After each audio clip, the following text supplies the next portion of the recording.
supaya bisa menerima qadar-qadar dari Allah, apakah itu qadar baik atau qadar jelek.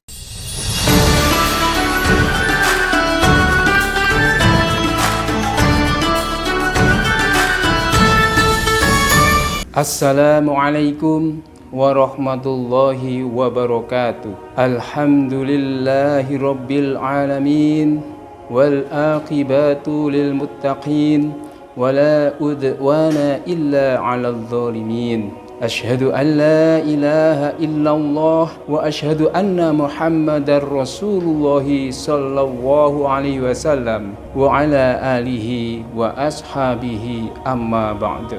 Kita supaya selalu meningkatkan syukurnya kepada Allah atas pemberian Allah, terutama pemberian yang pol nilainya, yaitu hidayah berupa agama Islam yang berdasarkan Al-Quran dan Al-Hadis. Allah telah memberi kepada kita keimanan yang tinggi sehingga kita benar-benar percaya, yakin dan mantap terhadap semua qadar Allah, bahwa semua yang terjadi di muka bumi ini sudah menjadi kehendak dan ketentuan dari Allah, serta sudah ada qadarnya yang tertulis di Lauhil Mahfuz yang tidak seorang pun dapat menghalangi dan menolaknya. Allah berfirman di dalam surat Al-Qamar ayat 49, Inna kulla syai'in khalaqnahu biqadar, yang artinya sesungguhnya kami menciptakan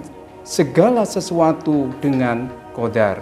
Dengan adanya ketentuan qadar dari Allah ini, maka kita dinasihati supaya bisa menerima qadar-qadar dari Allah, apakah itu qadar baik atau qadar jelek, yang bisa disimpulkan dalam 4 maqadirullah, yaitu qadar nikmat, qadar cobaan, qadar musibah, qadar salah. Adapun di sini saya akan menyampaikan tentang qadar salah. Kita supaya memahami bahwa pada prinsipnya orang iman itu mempunyai kewajiban mengerjakan perintah-perintah agama dan menjauhi segala sesuatu yang dilarang oleh agama. Maka kita supaya bersungguh-sungguh dalam menetapinya.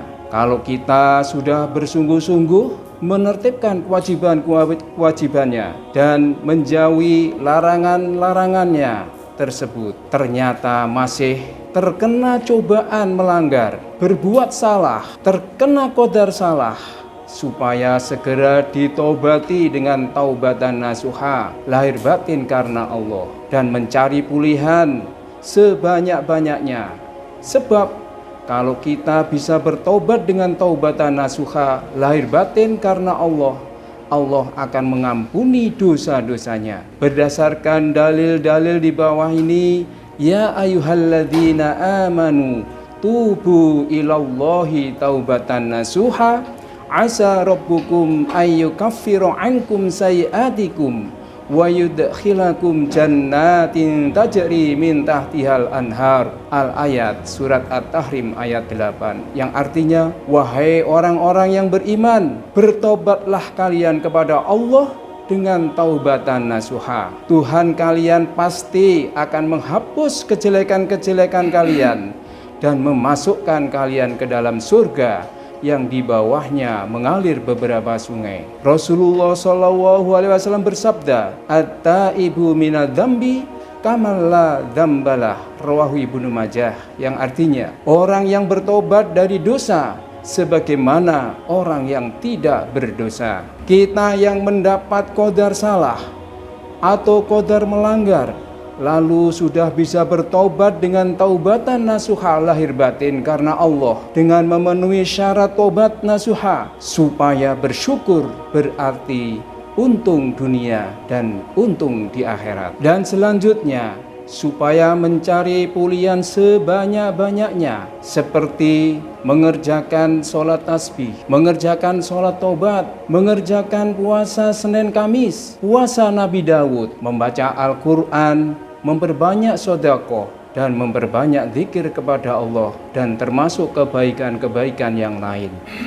Dan supaya betul-betul menjaga dirinya, jangan sampai melanggar lagi. Sedangkan kita yang masih mempunyai kesalahan yang belum ditaubati, supaya segera memerlukan melaksanakan taubat dengan taubatan nasuha lahir batin karena Allah, agar dirinya bersih dari dosa, keimanannya terjaga sampai husnul khotimah dan masuk ke dalam surga. Adanya kita dinasihati agar memiliki karakter. Apabila kita berbuat suatu kesalahan, maka segeralah untuk bertobat kepada Allah. Jika suatu saat kita menjumpai qadar apapun dari Allah, baik yang menyenangkan maupun yang tidak menyenangkan, kita bisa mensikapinya dengan benar, ridho, senang, tidak menggerutu, tidak marah-marah, dan tidak putus asa. Sebagaimana sabda Rasulullah SAW,